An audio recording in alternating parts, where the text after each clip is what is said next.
Mungkin ketika anak-anak gerakannya kok isoh bisa melakukan gerakan atau gestur yang erotis. Ora apa-apa mas ke anak-anak. Karena jenengan masih melihatnya saat itu tok, tidak berpikir bahwa ternyata anak itu menyimpan memori, urung sadar saat itu. Tapi sudah ngerekam, sadarnya mengke, meledaknya mengke, nakalnya bisa jadi mengke. Ora apa-apa mas anakku, walaupun joget-joget tapi kayak rajin TPA kok. Tapi 5 tahun yang akan datang saya menang endi? Joget-jogetnya napa TPA nih? Lawang saat ini kadang TPA sepi, ban niku hanya sekedar mengisi waktu kosong, bukan benar-benar diniatkan sebagai sarana agar menjadi waladun solihun yad'u lahu.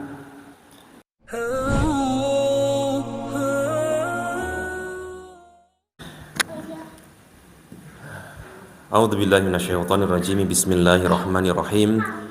Assalamualaikum warahmatullahi wabarakatuh. Alhamdulillahi rabbil alamin, wa bihi nasta'in wa ala umuri dunya waddin. Walhamdulillahilladzi khalaqa 'abdah wa khaira ummatin akhraja wa ummatan wasatan ja'alah. Walhamdulillahilladzi hadana li hadza wa ma kunna linahtadiya laula an hadana Allah. Innal hamdalillah nahmaduhu wa nasta'inuhu wa nastaghfiruh wa na'udzu billahi min syururi anfusina wa min sayyiati a'malina. Man yahdihillahu fala mudilla lahu wa man yudlilhu fala hadiyalah. Asyhadu an la ilaha illallah wa asyhadu anna Muhammadan abduhu wa nabiyyuhu wa rasuluhu la nabiyya ba'dah. Wassalatu wassalamu ala al-mauludil yatim wa syabil amin khatamil anbiya'i wal mursalin sayyidina Muhammadin sallallahu alaihi wasallam wa ala alihi wa man tabi'ahu ila yaumiddin, amma ba'du.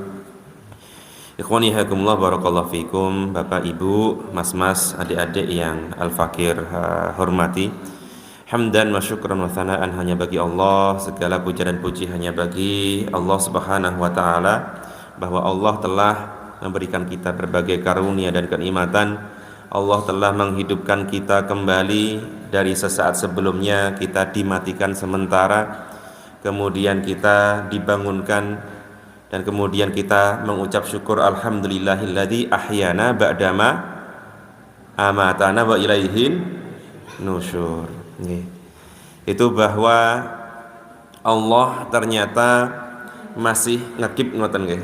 Malaikat Israel aja keliling ning Safira dhisik. Mergo wonge gek sedang berjibaku, mereka sedang membersihkan diri, mereka sedang berusaha untuk menambah keilmuan, mereka berusaha untuk senantiasa istighfar, berusaha untuk selalu tahmid kepadaku. Aku pingin warga jamaah para penghuni Safira Residence umure gen dawa amale apik, amin ya robbal alamin. Jadi malaikat Israel mungkin kayak keliling rodok-rodok ngitan sidik mereka di perumahan apa Pak? Etane napa? Permata apa ngoten ya Bang? Karena jujur ini termasuk jalur rutin saya Pak dulu. Kebetulan teman merintis pondok untuk mahasiswa, putra putrinya diasramakan, dia perumahan tapi kontrakan di timur sana itu. Dan setiap Jumat biasanya kami belajar bahasa Arab. Ini termasuk jalur rutin saya, tapi datang ke kompleks ini baru kedua kali. Pertamanya dulu silaturahim sama Mas Yusuf. Ala kulli hal, alhamdulillah. Dan kemudian kita tentu syukur atas kenikmatan, tapi juga harus dibarengi dengan sabar atas ujian. Kadang kita kalau membiasakan diri dengan bersyukur itu sangat bagus. Itu mendatangkan kebahagiaan, itu mendatangkan nikmat yang akan ditambah oleh Allah. Tapi ternyata kan delalai, tidak perlu kita pungkiri dan jujur saja kita akui bahwa ternyata tidak semua yang terjadi pada kita, ditakdirkan kepada kita itu kenikmatan semua. Ada yang namanya ujian, ada yang namanya musibah, ada yang namanya PNS rak disetujui karo atasane bar kuwi diguak nang daerah ado-ado niku jenenge napa Pak? Mutasi nggih. Dimutasi. Ada yang sifatnya seperti itu, maka kemudian sabarlah yang menjadi penolong. Maka tentu sebagai seorang muslim, kalau seandainya Allah berikan kenikmatan fa syukrun, dan ketika Allah berikan ujian fa sabrun. Jika ada kenikmatan dari Allah, maka pemberian dari Allah, maka alhamdulillah.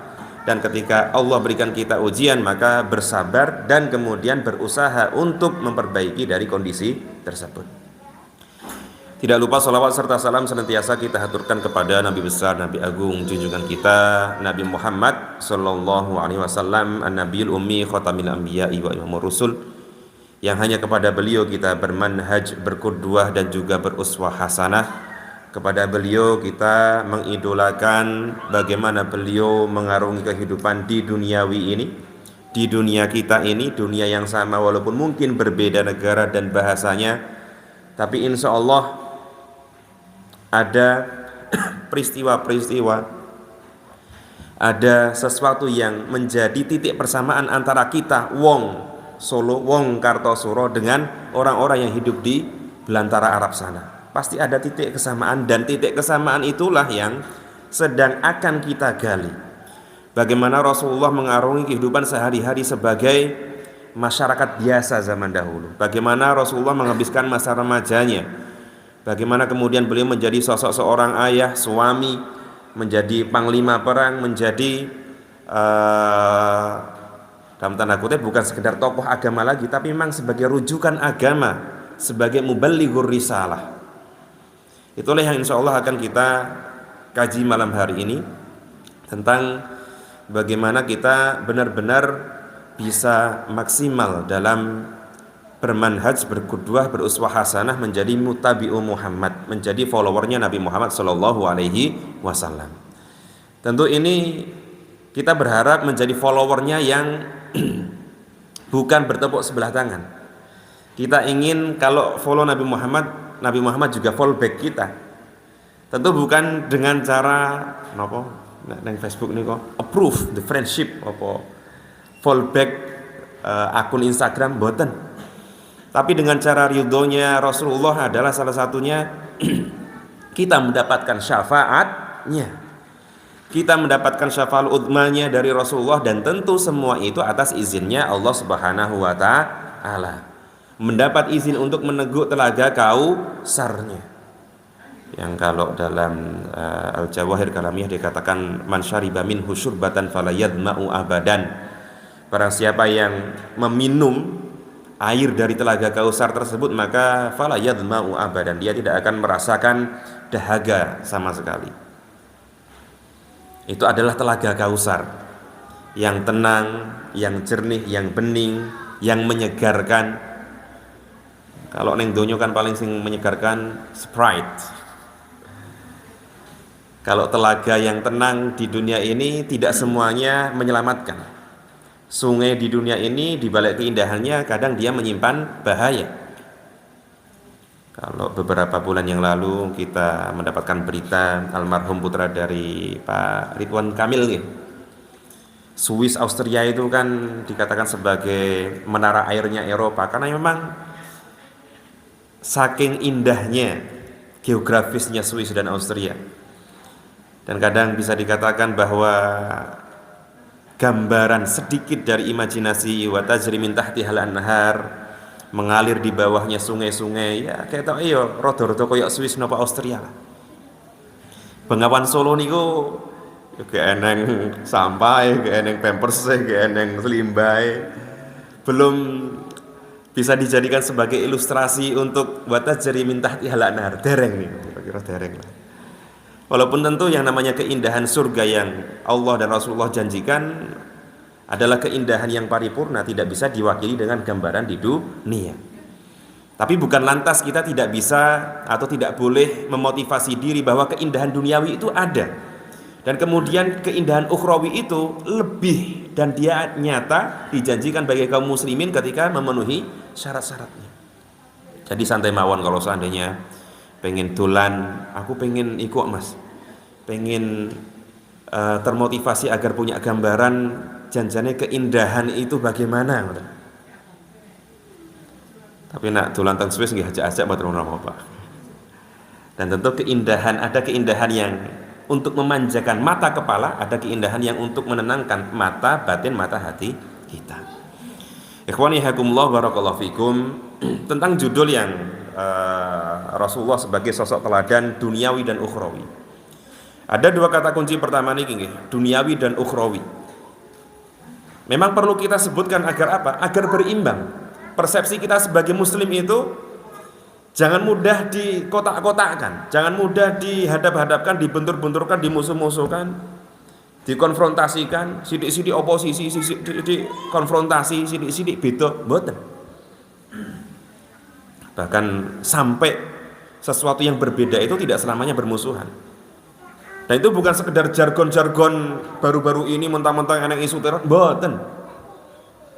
Ulama-ulama kita zaman dahulu itu sudah punya namanya al-ikhtilaf at-tanawwu'i dan juga al-ikhtilaf at-tadaddi. Sudah punya istilah at-ta'arud, sudah punya istilah muqabil dan sebagainya. Ikhtilaf tanawwu'i niku adalah perbedaan yang variatif. Ikhtilaf tadaddi itu perbedaan yang konfrontatif, nggak bisa ditemukan memang. Tapi sekali lagi tidak semua perbedaan itu sifatnya konfrontatif alias tadaddi niku, cara Arabe ngoten niku.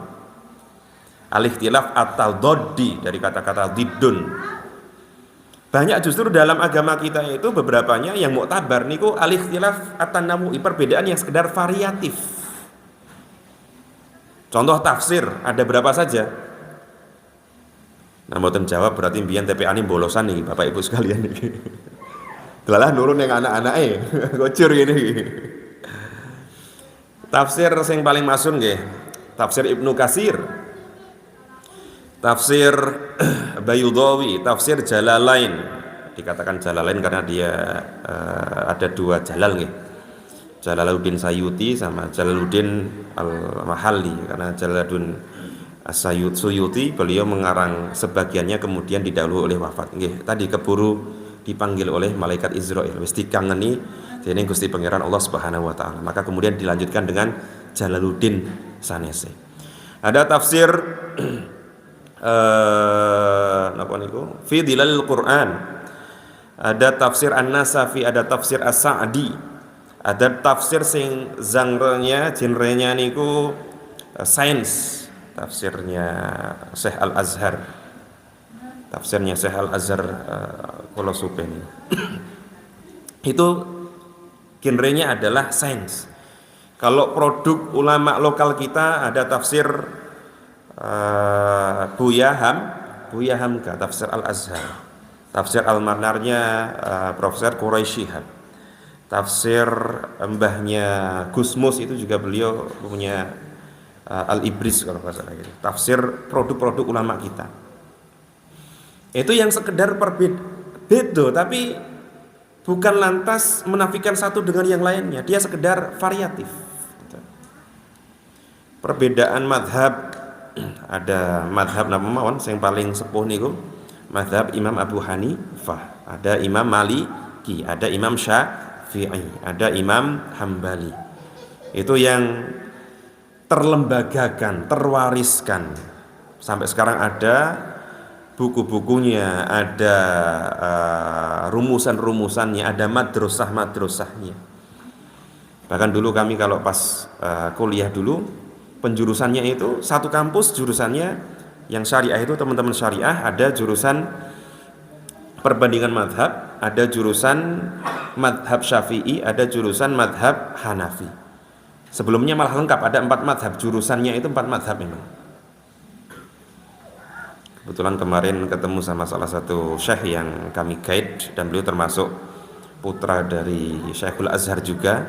Dulu memang ada 4 itu, ada 4 madhab yang dipelajari, jurusan Syafi'iyah, jurusan Hanabilah dan sebagainya. Tapi kemudian dikerucutkan menjadi Hanafi dan Syafi'i.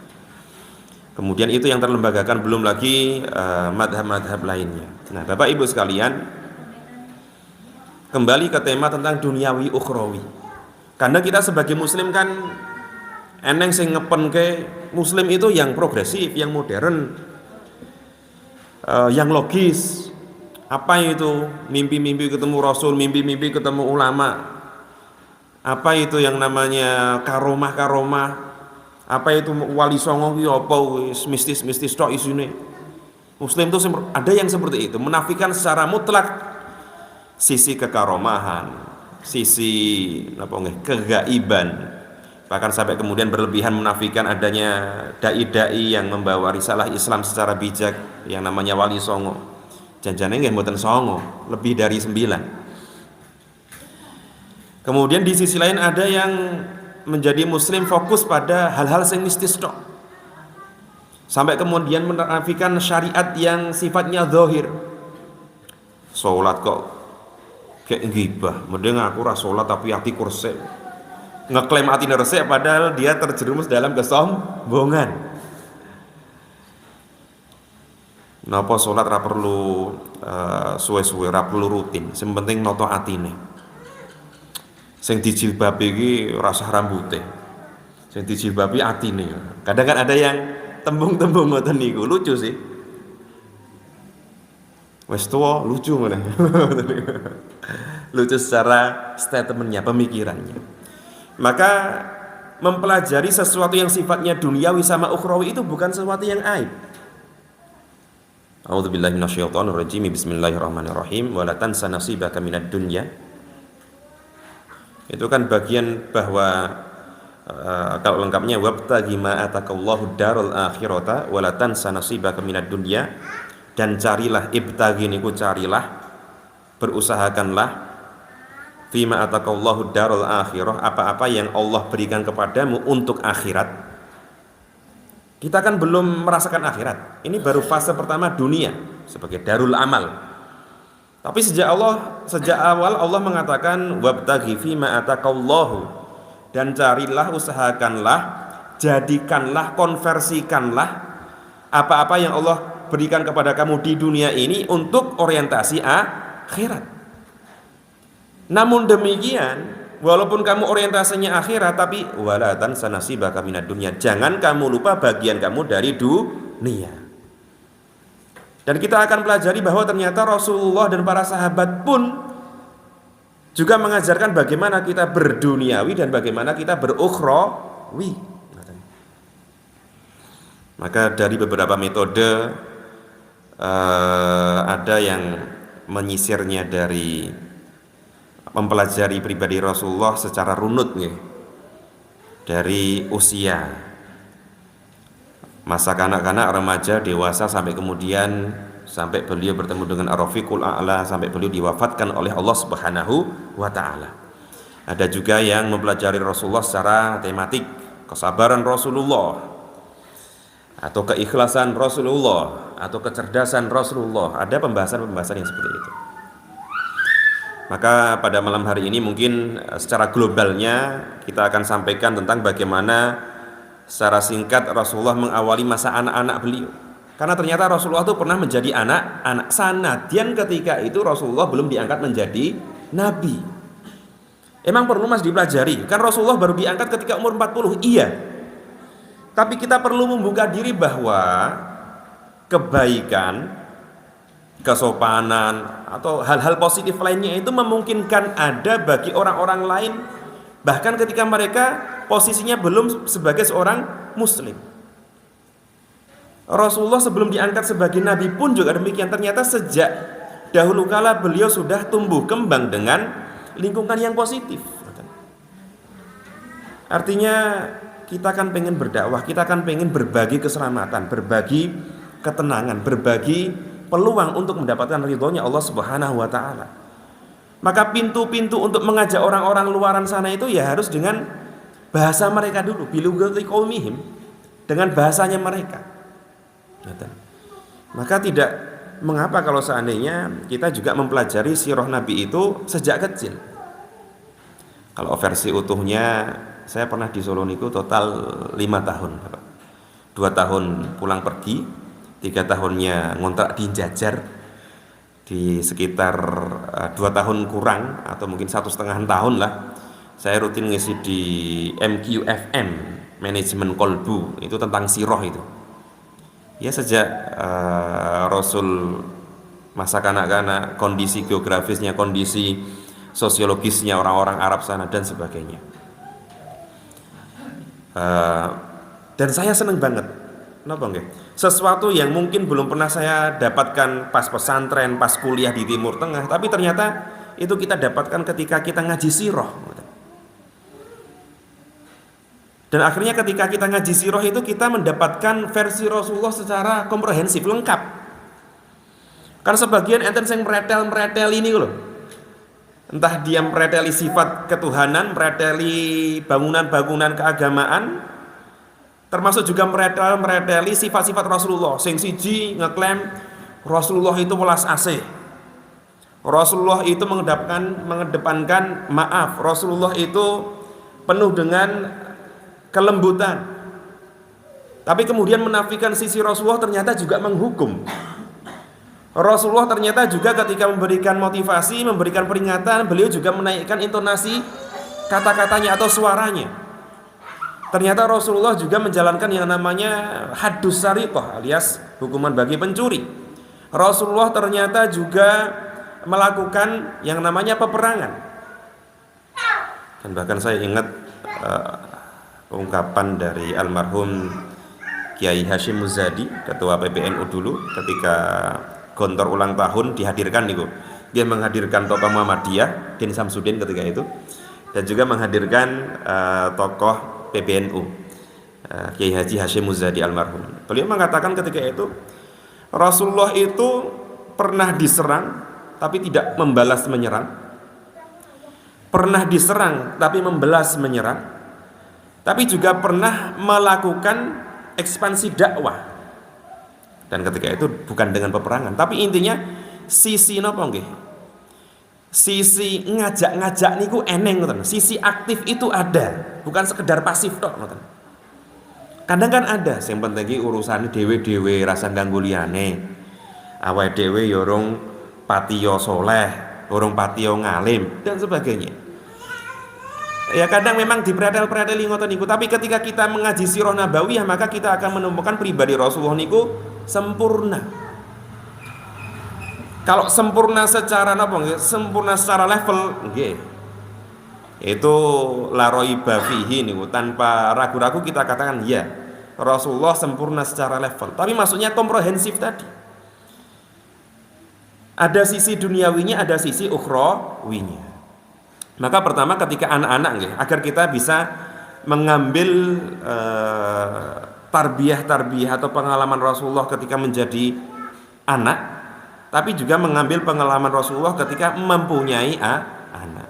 Kalau kita perhatikan tradisi zaman dahulu, dan ini juga dilewati peristiwanya oleh Rasulullah. Rasulullah itu kan sejak kecilnya apa? Diproteksi. Bukan dikekang ya, tapi diproteksi, di boarding school kan, dipondokkan, disantrikan. Dari hiruk pikuk Mekah ke yang namanya Halimatus Sa'diyah, dipondokke ke Halimatus Sa'diyah. Mekah zaman dulu kan sudah rame ya Pak. Mekah sepi niku pas awal-awal buka alase Nabi Ibrahim.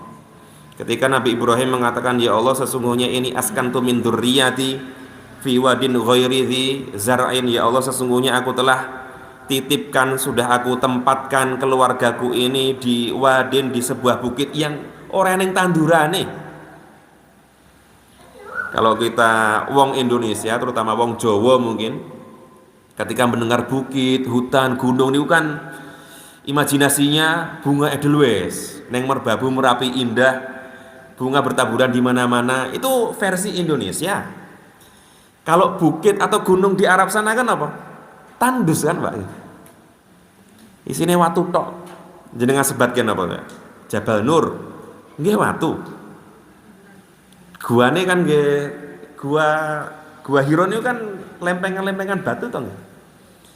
Kemudian Jabal Tsur nggih watu, kemudian Jabal Uhud nggih watu, Bukit Safa wa Marwah nggih watu. Jadi ketika itu memang masa-masa sepinya hanya pas awal-awal buka alasi Nabi Ibrahim, tapi setelah itu sudah menjadi metropolitan. Makkah niku sudah menjadi metropolitan. Yo eneng pasar, yo eneng berhalane, yo eneng pertukaran perdagangan antara selatan daerah Yaman ketemu sama orang-orang daerah utara daerah Syams, ketemu di pertengahan mereka melakukan pertukaran perniagaan dan sebagainya. Itu sudah ramai. Keramaian itu ya memang identik dengan napa nggih? Polusi. Polusi apa? Polusi akidah, polusi kesehatan udara, polusi akhlak ataupun karakter, maka kemudian Nabi Muhammad masa kecilnya pun juga di dalam tanda kutip nggih, dipondokke, diberikan pendidikan yang baik dalam rangka apa? Menjaga tabiat atau menjaga kesucian masa kecilnya yang akan menjadi calon nabi ini. Kalau di kota niki mboten nyindir wong Kartosuro nggih, napa perumahan mboten. Tapi biasanya di kota itu kan akhirnya sosiologi orang kota itu memang rata-rata sama. Awalnya memang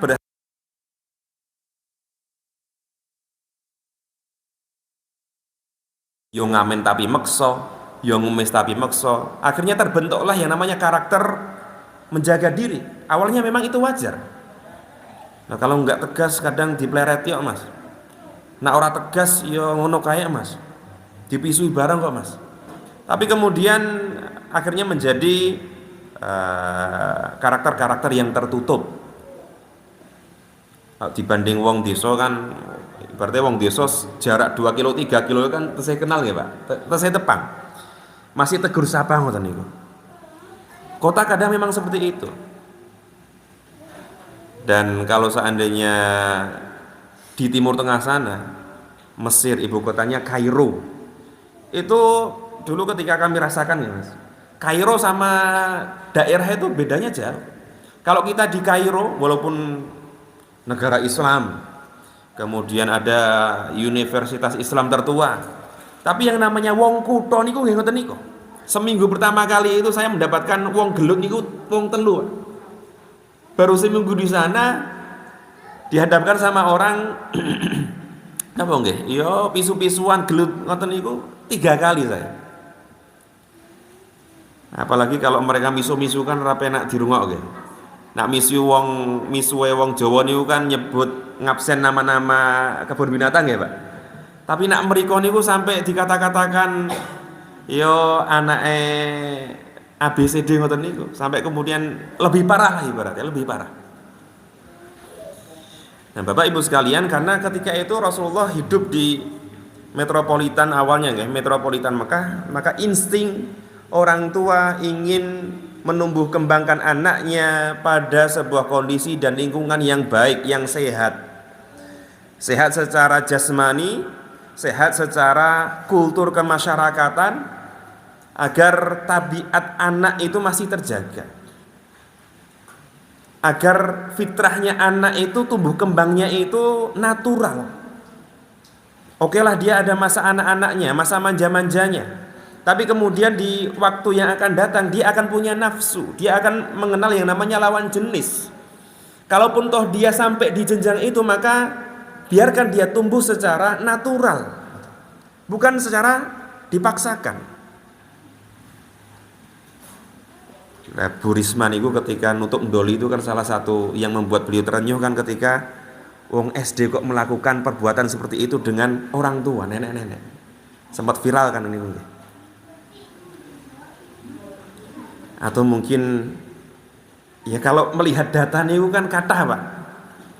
SMP kok sudah hamil di luar nikah. Atau mungkin beberapa tahun yang lalu viral SD kok si anak laki-lakinya itu manjat sutet bar niki pengen bunuh diri karena cintanya ditolak. SD ngoten niku, Pak.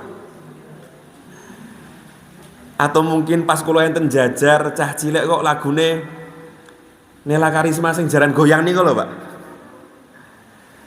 Atau mungkin ketika anak-anak gerakannya kok iso bisa melakukan gerakan atau gestur yang erotis. Ora apa-apa Mas ke anak-anak. Karena jenengan masih melihatnya saat itu tok, tidak berpikir bahwa ternyata anak itu menyimpan memori, urung sadar saat itu. Tapi sudah ngerekam, sadare mengke, meledake mengke, nakalnya bisa jadi mengke. Rapopo mas anakku, walaupun joget-joget tapi gak rajin TPA kok. Tapi 5 tahun yang akan datang saya menang endi? Joget-jogetnya napa TPA nih? Lawang saat ini kadang TPA sepi, bar niku hanya sekedar mengisi waktu kosong, bukan benar-benar diniatkan sebagai sarana agar menjadi waladun sholihun yad'u lahu. Maka sekali lagi penting untuk menjaga fitrahnya anak tumbuh kembang niku penting. Ya alhamdulillah sekarang girah atau semangat untuk menyantren ke anak niku kan sudah lebih baik daripada tahun-tahun sebelumnya ya Pak. Nah kalau kemutan biyen niku kalau dulu kan SD niku ukurannya NIM nggih. Sama guru-guru saya niku disesalkan. Mas Roi siki nime apik kok dadak mondok barang ki nopo? Estu. Bener. NIM apik kok mondok niku aneh. NIM apik niku kudune mlebu sekolah negeri. Karena apa? Kan ada persepsi bahwa mondok niku, pesantren niku, boarding school niku alah paling kok metune dadi mudin. Dadi takmir masjid. Lungsuri Mas Isa itu niki. Jadi dipandang bahwa pondok itu ya paling berkutat hanya tentang ritual-ritual agama, tidak progresif, tidak menyejahterakan, tidak berkemajuan dan sebagainya. Tapi alhamdulillah persepsi seperti itu sudah berkurang dan bahkan alhamdulillah beberapa sekolah sudah mencanangkan yang namanya boarding school dan sebagainya, sekolah berasrama dan sebagainya. Maka kemudian masa kecil inilah yang pernah dilewati Rasulullah, dipondokkan dan kemudian disucikan. Ya tentu kita tidak bisa meniru ketika Rasulullah dibelek dadane oleh malaikat, atine dijikuk kemudian dicuci dalam bejana emas, nggak bisa ditiru itu. Tapi semangat bahwa oh anak kecil itu fitrahnya harus dijaga itu ada. Nak zamane cilik Rasulullah itu kan ketika konco-koncone ndelok tanggapan ibaratnya mbah niku mbiyen iki dangdut apa-apa. Jenenge tanggapan niku reneng Indonesia, reneng Mesir, reneng Saudi Arabia nggih tetep enten. Apalagi jogetan ini Mesir ini kan terkenal apa? Belly dance apa? Tari perut Pak. Waktu saja dikoki Mas Yusuf biar pernah delok ora? Tapi intinya ya kadang lebih parah seperti itu. Nah maka Rasulullah ketika itu filosofinya apa, alasannya apa ketika Rasulullah kok ternyata ujuk-ujuk tertidur? Setiap konco-koncone niku ngejak delok tanggapan ngoten niku Rasulullah tertidur. Oh berarti maksudnya adalah ketika masa kanak-kanak niku konten-konten dewasa seperti itu ya tidak cocok bagi mereka. Nah itu masa anak-anak Rasulullah. Masa remajanya nggih ngoten niku. Masa remajanya Rasulullah insting untuk berbuat baik, menjadi remaja yang aktif, menjadi remaja yang lurus itu sudah ada. Menjadi remaja yang tangguh. Nah perempuan ibaratnya remaja yang tidak baperan. Nah sing cowok nggih remaja sing tidak napa nggih tebar pesona atau PHP-nan. Remajanya Rasulullah itu kalau di kitab Sirah Nabawiyah wa kuntu munabbilan li a'mami wa laqad kuntu munabbilan li a'mami, bahwa dulu ketika paman-pamanku perang itu aku melu menyediakan batu-batu amunisi untuk berperang. Artinya Rasulullah ketika itu di masa remaja bukan remaja sing mletre mleyot kemudian malas-malasan mboten. Beliau terus aktif terhadap lingkungannya. Bahkan kemudian ketika Rasulullah beranjak dewasa, Bapak Ibu sekalian. Rasulullah ketika itu beranjak dewasa menjadi seorang pedagang yang jenius, yang jujur, yang punya integritas, yang bisa dipercaya, yang punya gelar Al-Amin dan menjadi pengusaha sukses. Artinya Rasulullah tidak berpangku tangan menjagakan nasab yang mulianya beliau. Beliau kan dari keluarga Bani Hashim. Bani Hashim itu terpandang. Salah satu keterpandangannya adalah karena Bani Hashim itu juru kuncinya Ka'bah dan Zamzam. Loh emang ketika itu Ka'bah sama Zamzam pun profit Mas, sudah menguntungkan, sudah ada. Jadi ritual mengagungkan Ka'bah, kemudian ritual tentang kemuliaan, mengambil kemuliaan Zamzam itu sudah ada sejak zaman dahulu. Bahkan kalau ditelisik niku kan adanya Ka'bah dan Zamzam itu kan memang sejak zaman Nabi Adam. Tertimbun kemudian kalau Ka'bah memang sejak zaman Nabi Adam, tapi kemudian kalau adanya Zamzam itu kan ketika Nabi Sinten? Nabi Is digoyang-goyang ngoten nggih. Dijejeg-jejekke. Sampai kemudian muncullah Zamzam menika. tertimbun, kemudian pamannya beliau, kakeknya beliau mimpi, oh ternyata di sana ada air zam-zam lungsurane nenek moyang mumpian. Maka kemudian digali. Itu intinya adalah Bani Hasyim itu mempunyai kemuliaan dalam menjadi juru kuncinya itu. Dan dulu Ka'bah sanadyan masih dalam apa Pak? Kungkungan berhala, itu intinya dia sudah menjadi tempat keramatnya orang-orang zaman jahiliyah. Tapi Rasulullah tetap menjadi pribadi yang berdikari, mandiri, mboten ngatung tangan, menjadi remaja yang aktif, mboten remaja sing sombat-sambat, tulang-tulung, baperan, nah sing lanang tebar pesona. Tapi menjadi remaja yang tangguh, remaja yang mandiri, sampai kemudian beliau dipercaya untuk mengembangkan bisnisnya, perdagangannya Khadijah Al-Kubra, yang kemudian akan menjadi ummu atau ibu dari Fatimah Az-Zahra, alias menjadi istrinya Rasulullah Shallallahu Alaihi Wasallam. Nah bayangkan ketika itu Rasulullah kok yo gelem-geleme dipek wong janda 25 versus 40 tahun. Tapi kemudian itulah yang menjadikan Rasulullah sebagai pribadi yang tangguh. Dan ketika itu kemuliaan semuanya ada pada diri Khadijah Al-Kubra, Khadijah binti Khuwailid. Ia mulia secara nasab, ia mulia secara kedewasaan, bagaimana dia mengelola, mengorganisasikan yang namanya bisnis. Ia mulia dalam hal menjaga kehormatan, tidak ora saben wong teko nglamar diiyakan. Orang mulia di Arab ketika itu banyak, yang sugih banyak. Grupnya keluarganya Bani Umayyah itu termasuk suku yang kaya-kaya mereka. Tapi kemudian Khadijah Al-Kubra, Khadijah binti Khuwailid justru memilih Rasulullah Shallallahu Alaihi Wasallam, sosok yang yatim piatu, tapi kemudian masyhur dengan integritasnya, masyhur dengan amanahnya. Sampai kemudian anak-anak sudah, remaja sudah, Rasulullah juga ternyata menjadi pebisnis. Rasulullah menjadi pedagang, punya integritas. Dan sekali lagi perlu ditekankan bahwa beliau itu menempa integritas karakter seperti itu sebelum beliau menjadi seorang nabi. Ini sekali lagi penting untuk disampaikan bahwa kalau seandainya kita mendapatkan orang-orang kok punya integritas yang baik, akhlak yang baik, itu sebenarnya peluang bagi kita untuk mendakwahinya. Dan itu kemudian Rasulullah praktekkan ketika beliau sudah menjadi nabi.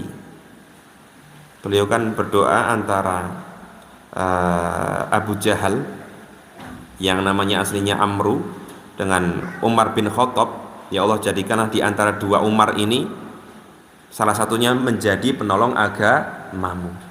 Kedua-duanya itu kan di masa jahiliyah termasuk wong sing ra enak dipangan toh, Pak. Saking jahatnya dan liciknya. Yo jahat, punya power secara fisik dan punya power secara strata sosial dan pintar. Abu Jahal niku sadurunge malah menjadi Abu Jahal, sing geblek nih berarti jahal-jahalan niku. Itu kan lakopnya Abul Hakam, orang yang bijak. Umar niku juga seperti itu. Entah pas zaman jahiliyah sampai beliau menjadi seorang muslim, itu juga termasuk orang yang cerdas. Tur juga punya integritas. Sesat tapi punya integritas. Itu ternyata di mata Rasulullah masih memungkinkan untuk didoakan, diharapkan agar menjadi pembelanya agama Allah. Di salah satu cerita niku kan ketika dedengkot Quraisy jahiliyah, mereka itu bermusyawarah. Ini kalau seandainya pengikut Muhammad itu enggak dikurangi, ini suatu ketika akan menjadi populasi yang besar dan akan menggeser kasta kita, posisi kita. Dan kebetulan mumpung pengikut mereka itu adalah terdiri dari orang-orang yang lemah, al-aramil wa du'afa. Kemudian juga dari abdun, yo hamba, yo budak, yo janda-janda, yo orang-orang lemah. Bilal bin Rabah, Abdullah bin Mas'ud. Itu kan termasuk asabiqunal awalun yang tidak punya background kekuatan sosial, nggak punya keluarga besar dari bani-bani yang terkenal, nggak punya kekuatan ekonomi. Tapi kemudian Umar nopo coba ngendikane. Di masa jahiliyah Umar mengatakan yang seperti itu nggak fair, ora adil. Bagaimanapun juga mereka dalam tanda kutip korbannya Muhammad. Kalau berani justru kalian harus membinasakan Muhammad. Ngoten niku, Pak. Kejam memang, tapi secara pola pikirnya kan logis ngoten. Dan justru kemudian Umar bin Khattab menjadi khalifah Ar-Rasyidin, menjadi khalifah kedua, ia menjadi mertuani Rasulullah karena Rasulullah menikahi Hafsah binti Umar. Dan bahkan kemudian Umar dengan kecerdasannya dalam tanda kutip ketika musyawarah dengan para sahabat dan Rasulullah, justru ide-ide Umar yang dibetulkan, yang distempel, yang selaras dengan diwahyukan oleh Allah Subhanahu wa taala. Ini pelajaran penting bahwa kalau delalai kita melihat non muslim atau muslim tapi orang patek taat, Mas, kok jalan fikirnya masih logis, kok dia punya integritas, itu masih punya potensi untuk diajak menuju kebenaran. Ora sembarang non muslim bar kuwi dimusuhi, ora sembarang non muslim kemudian disesat-sesatkan secara keduniawian. Secara akidah iya jelas, tanpa harus kita sesatkan, dia sesat dengan sendirinya. Tapi bahwa ada potensi pintu gerbang yang bisa kita ajak untuk menuju kebaikan, menuju al-Islam wassalam, ya maka orang-orang seperti itu janjane ya prospek. Maka ikhwani hakumullah barakallahu fikum, Rasulullah pun sejak sebelum menjadi nabi juga mempunyai integritas dan karakter-karakter yang baik. Maka kemudian mari kita melihat bagaimana Rasulullah menjadi seorang suami awalnya gitu. Menjadi seorang suami dari Khadijah al-Kubra, Khadijah binti Khuwailid. Rasulullah ketika itu sejak awal menikah Rasulullah sangat menghargai perempuan. Ini kita sudah belajar tentang bagaimana Rasulullah niku adil dalam mengajari. Saat Rasulullah meminang Khadijah dan kemudian Rasulullah memberikan mahar yang sangat istimewa berupa unta-unta yang istimewa, itu kan bentuk dari Rasulullah memuliakan Khadijah. Padahal nak dihitung kekayaan sugih pundi Pak antara bos kalian karyawan, sugih Khadijah. Tapi karena saking ta'zim dan hormat kepada sosok perempuan, maka beliau Rasulullah cara menghormatinya dengan mahar yang baik itu sesuai dengan makomnya. Tapi ketika Rasulullah menghadapi orang lain, maka Rasulullah mengatakan wa yasiru fil mahri, mudahkanlah dalam memberikan mahar. Bahkan Rasulullah pernah ibhas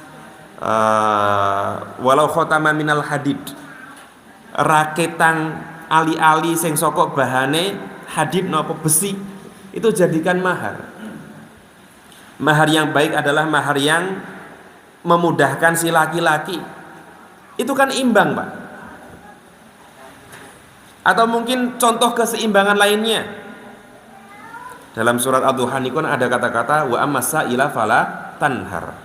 Adapun orang yang meminta-minta jangan dihardik. Itu kan dalam tanda kutip memuliakan sing meminta-minta, alias pengemis lah bahasa umumnya ngoten niku. Tapi juga ada bahasa khusus ya. Meminta-minta itu kan ada sing bener-bener butuh, ada sing profesi. Kalau nate teng daerah kandang sapi, delalai dia dari daerah timur sana.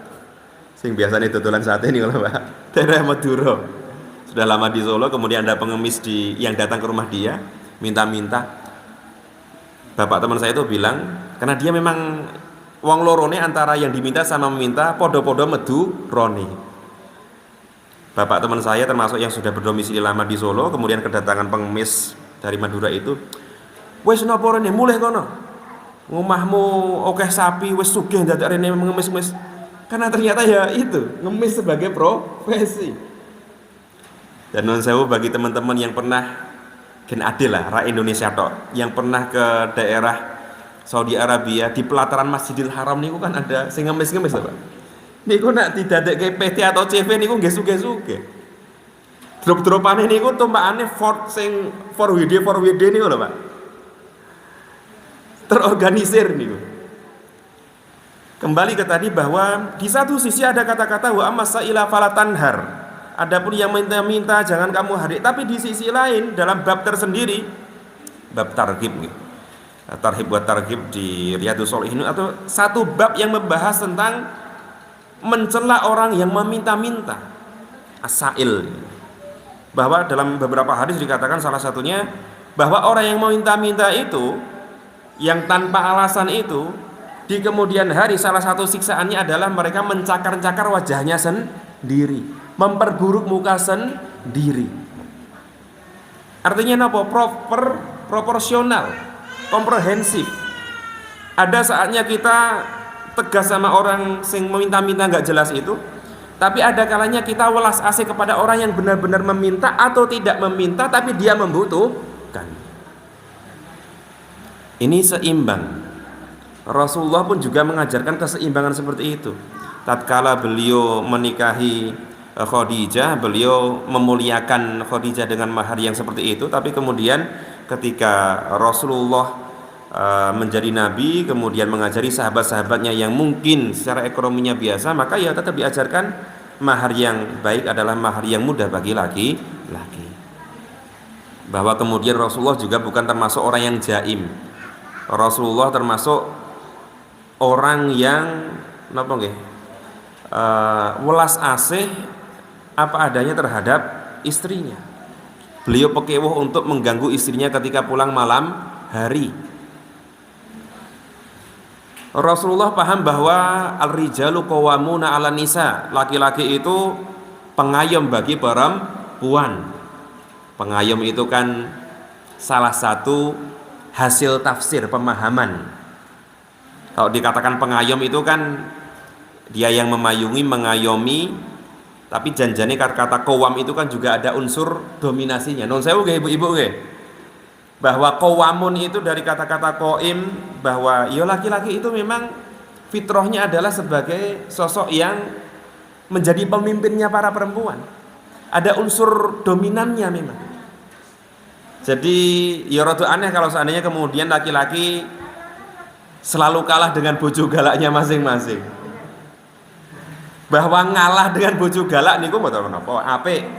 Tapi untuk keputusan-keputusan yang penting, apalagi yang sifatnya dengan pendidikan anak, dengan keagamaan, dengan mengatur tingkah laku istrinya, bagaimana dia berinteraksi di kantornya, bagaimana dia berpakaiannya, ya tetap sisi dominasi suami berdasarkan ar-rijalu qawwamuna 'alan nisa ini perlu dipraktekkan. Tapi tidak lantas kemudian menjadikan pria sebagai sosok sing selalu dominan, nggak mau mendengar istri, jaim. Ya jenenge wong lanang sesekali bermanja-manjaan. Rasulullah termasuk yang beberapa kali bermanja-manjaan dengan perempuannya. Dan ketika itu para istri, wahai ibu-ibu dan juga mbak-mbak, jangan lantas kemudian menafikan bapak-bapaknya. Selanangan nopo dikempet sithike wis luluh.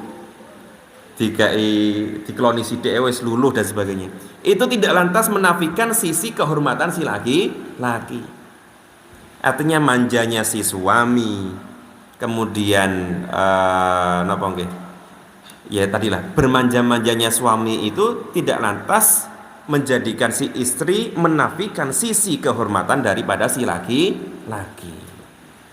Ngoten-ngoten niku memang harus seimbang. Kemudian ketika Rasulullah mempunyai anak,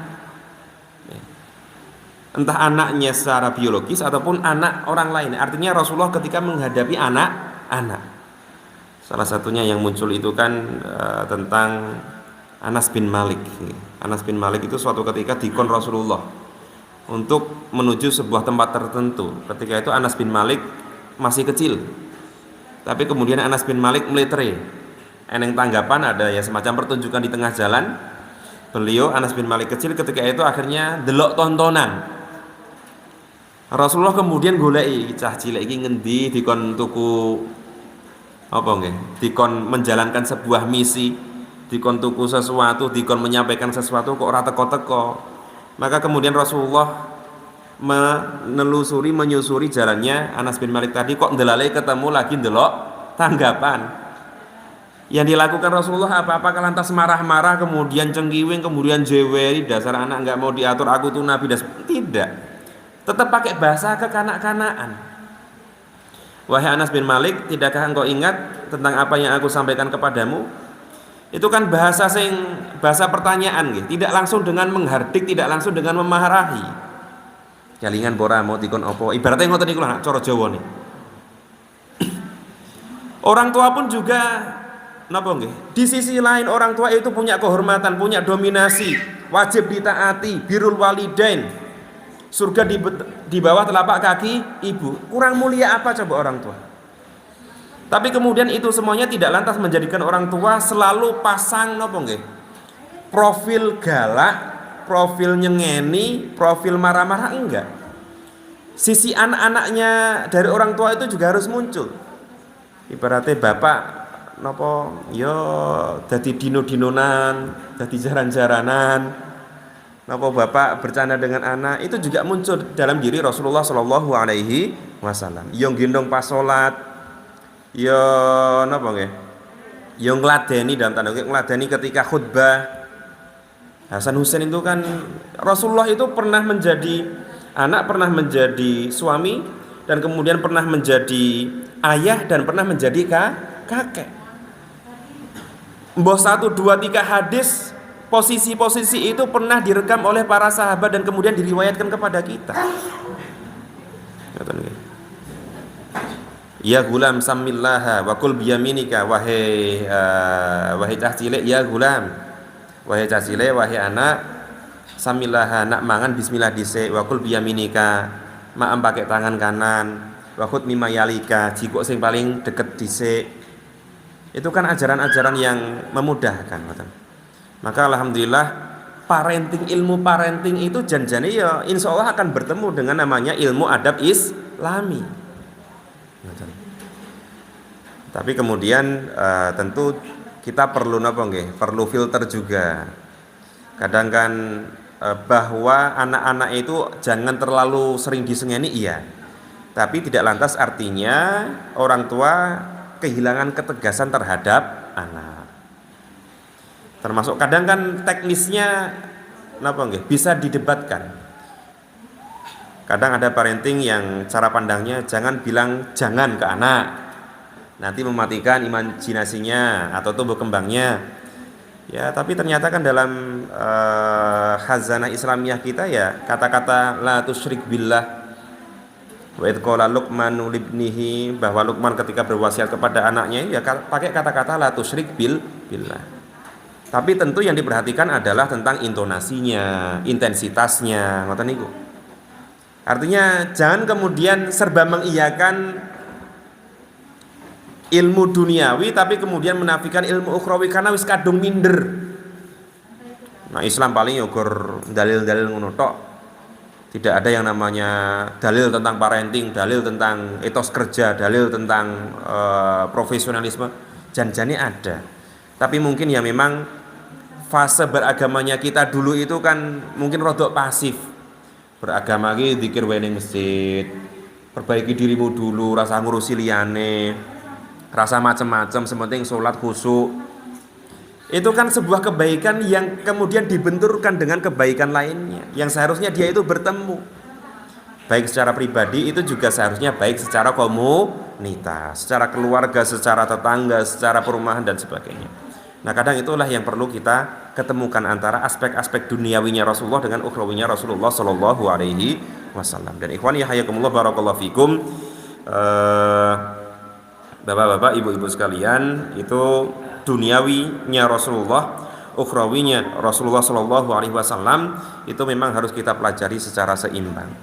Dan sekali lagi kita perlu bersyukur bahwa ternyata nilai-nilai agama itu sedang dan semoga akan selalu seperti itu bertemu dengan ilmu-ilmu duniawi. Fase-fase tentang matematika itu ilmu Islam. Belum lama sih, baru beberapa bulan itu saya dicurhatin. Ya, ternyata beberapa narasumber agama kita, tokoh agama alias penceramah kita ya masih seperti itu. Masih menganggap sarjana hukum itu ilmu sing ora islami. Masih menganggap matematika itu bukan ilmu yang islami, padahal faraid waris itu kan tentang matematika, Bapak Ibu. Ilmu faraid atau ilmu waris itu tentang matematika. Ilmu tentang ada istilahnya adbud danbi alias tulang ekor. Itu tentang sains, tentang biologi. Sampai kemudian diteliti. Karena ada salah satu hadis yang bunyinya bahwa ketika nanti kita dimatikan dan kemudian kita dihidupkan kembali, itu tulang ekor kita itu yang akan tumbuh. Kemudian ada hujan dari langit dan kemudian hujan tersebut jatuh ke tanah dan kemudian mengenai semacam embrio atau sel-sel itu, dan kemudian manusia-manusia dibangkitkan sebagaimana kecambah atau tumbuhan itu tumbuh. Sampai akhirnya banyak profesor yang meneliti, oh ternyata memang dari tubuh fisik kita itu yang sangat memungkinkan menyimpan kehidupan alias kehidupan atau apa itu secara biologis nih. Secara keimanannya sudah jelas itu kita iman. Tapi ternyata secara biologis memang ada embrio atau bagian dari sel tubuh kita itu, sampai ilmuwan itu mengambil tulang ekor, dipanaskan, ditumbuk, difrozenkan, tapi ternyata setelah diteliti tetap mempunyai embrio kehidupan. Atau mungkin secara geografis hadis-hadis yang berkaitan dengan geologi kita itu ada. Hadis-hadis yang berkaitan dengan astronomi itu ada. Gus Pur Agus Purwanto, beliau pencetus Trendsense atau pesantren Sense, disingkat Trendsense, dan akhirnya menjadi kurikulum. Dan istimewanya adalah diterapkan di lembaga pendidikan Muhammadiyah, dan kemudian cabangnya ada di Jombang, Tebu Ireng. Eranya Salahuddin Wahid itu Tebu Ireng termasuk yang inklusif ya. Gus Pur itu orang Muhammadiyah. Beliau background keagamaannya ada, kemudian lulus fisika teori dari Hiroshima, pulang ke Indonesia punya semangat ya tadi mempertemukan sisi duniawi dan ukhrawinya agama kita, sampai beliau punya kurikulum namanya Trendsense, pertama kali dibuka di Sragen, kemudian ditawarkan ke Salahuddin Wahid, dan ternyata Salahuddin Wahid menerimanya, dan kemudian lahirlah Tebu Ireng versi Trendsense, SMA Trendsense Tebu Ireng. Niku kan sebuah kesyukuran bagi kita. Ya syukur atas nama umat Islam bahwa ternyata ada persatuan.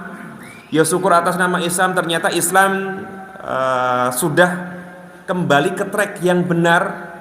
Saat ilmu-ilmu penemu optik, penemu Ibnu Firnas, penemu pesawat, kemudian Al-Idrisi yang membuat prototipe tentang globe atau peta dunia dan lain sebagainya ternyata dari ulama muslim, dan kemudian datanglah fase ya tadi matematika orang Islami, hukum orang Islami dan sebagainya, sampai akhirnya kita terkotak-kotakan. Dan alhamdulillah sekarang ilmu agama dengan ilmu duniawi, ilmu ukhrawi dengan ilmu duniawi itu sudah menuju pada track yang benar untuk saling melengkapi, bukan saling memusuhi. Alhamdulillah. Maka kemudian Bapak Ibu sekalian, versi panjangnya saya sarankan sering-sering membaca biografi ataupun sirahnya Nabi Muhammad Shallallahu Alaihi Wasallam, agar sisi-sisi kapan Rasulullah itu menghardik, kapan Rasulullah itu tegas, kapan Rasulullah itu memaafkan,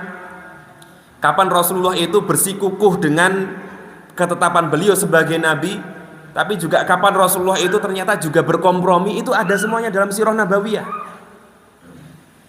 Bahkan ketika itu perjanjian Hudaybiyah, Bapak Ibu sekalian pirsa nggih, perjanjian Hudaybiyah ketika itu ada negosiasi antara blok Madinah kaum muslimin berserta sebagian Yahudi. Madinah itu kan ketika itu Yahudi nggih mlebu niku, Pak. Walaupun kemudian menjadi pengkhianat. Tapi intinya ketika itu kaum muslimin punya perjanjian dengan kafir Quraisy. Dalam perjanjian itu Rasulullah ingin membubuhkan Muhammad bin Abdullah Rasulullah, kemudian ditulis Bismillahirrahmanirrahim. Orang-orang kafir Quraisy protes, kami hanya mengenal Lata dan Uzza, kami tidak mau di perjanjian ini ada Bismillahirrahmanirrahim. Kami mengenalmu hanya sebagai Muhammad bin Abdullah, Muhammad anaknya Pak Abdu. Wah, orang sah nggawa Rasulullah. Para sahabat ketika itu responnya gimana? Ya kira-kira samilah kalih kula panjenengan. Ini simbol-simbol agama kita ini. Kok kemudian dihapus, nggak mau diakui?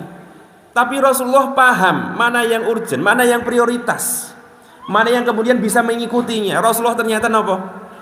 Ya sudah, Rasulullah, kata-kata Rasulullah dihapus, kata-kata Bismillah tidak dipakai. Artinya dalam kehidupan ke depan kelak, mbah kuwi tentang ekonomi Islam, mbah kuwi tentang tata negara yang Islami, saya kira akan kita temukan sing sifatnya ngeten-ngeten niki. Kapan kita harus tegas dengan prinsip dan kapan kita bisa berkompromi. Niku enten mengke. Pundi Mas mang googling. Intinya di kajian sirah nabawiyah nanti akan kita dapatkan sisi-sisi seperti itu yang saling melengkapi. Maka Bapak Ibu sekalian, monggo momen hari-hari besar, momen sejarah, kemudian kajian-kajian seperti ini kita buat secara runut ngoten niki. Kula mboten menawarkan diri sebagai narasumber, mboten. Tapi maksudnya cara ngaji yang runut itu insya Allah akan mendewasakan kita. Ya kalau ngaji tentang keikhlasan, kalau ngaji tentang sirah nabawiyah, ngaji tentang fikih, ngaji tentang kesabaran. Tapi ojo kemudian keikhlasan meneh, keikhlasan A, keikhlasan B. Ya bukan masalah bosen nih. Ya kita memang harus terus diingatkan tentang kesabaran, keikhlasan. Tapi maksudnya adalah ilmu agama kita itu luas. Masih banyak yang perlu kita hadirkan dalam majelis kita dan kemudian melengkapi cara beragamanya kita. Aku qouli hadza, semoga Allah mudahkan Bapak Ibu sekalian dalam thalabul ilmi, memakmurkan masjid, dimudahkan semuanya dalam memaksimalkan diri untuk menjadi muslim yang baik, muslim yang benar, muslim yang sempurna. Amin ya rabbal alamin. Aku qouli hadza, asyukru minni khalisun ala istimaikum. Matur suwun mbok pilih wonten kekirangan saking tutur lisan kuto, nuwun agungin pangapunten saking Bapak dan Ibu sekalian. Syukron jazilan. Wassalamualaikum warahmatullahi wabarakatuh.